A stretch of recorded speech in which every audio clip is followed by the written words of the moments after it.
Well, this game was very, very similar in a lot of ways to our Gonzaga game in that, from a defensive perspective, if you look at their numbers in the first half, they just fly off the charts. Let's start with their points. They had 46 points in the first half, and obviously Marvell Harris is a great talent, and I thought Paul Watson really hurt us as well, but they were 5 for 5 from three, 19 for 33 from the floor, had 5 turnovers and went 3 for 4 from the foul line. We were fortunate to be in such a close game given how prolific those numbers are. Then when you flip it to the second half, that same team scored 26. They went 12 for 33 from the floor, didn't make a three in the second half, 0 for 5. We only got them to the foul line 5 times, and they had 8 turnovers. So it's like amazing that it was the same defense and offense playing against each other. It's almost like 2 different teams. Our offense, was very consistent. We scored 43 in the first half and 42 in the second half. So I just give you the story to the game for us is that I think in effort, guys rising to the challenge, a lot of younger players kind of learning from their mistakes in the first half, doing a better job in the second. And, no team I don't think would have stayed on that torrid pace that they were on. Maybe the Golden State Warriors, but other than them, they made some difficult shots in the first half, and those same shots in the second half didn't fall, thank goodness. But Fresno has a talented group. I know they're very well thought of in their conference, and they have some individual talented players that really challenged us. So we move on, and thrilled to have a win. I thought it was a hard-fought victory that we can call upon as we move forward and continue to learn and grow.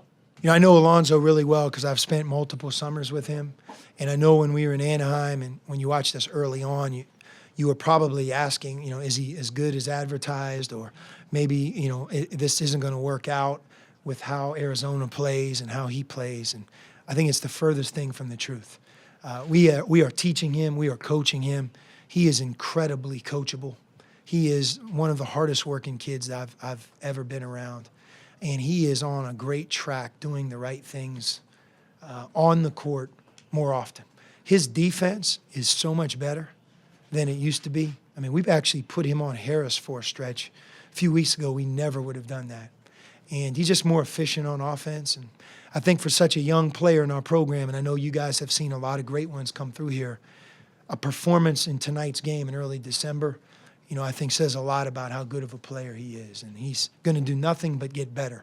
Who was the last freshman that you gave the guy almost a green light? Not that the rope is a lot of green light, but are you doing that with Trier? Was it Derek? Was it something like where you have to watch him play and then learn on his own with some coaching?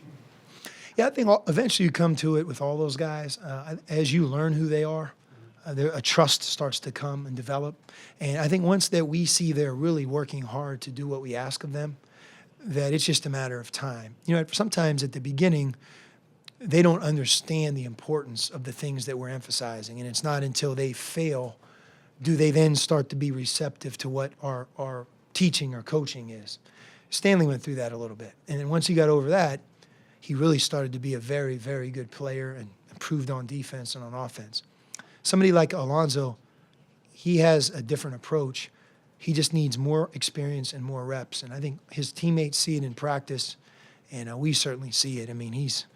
Tonight, he was the difference between us winning and losing. He carried us.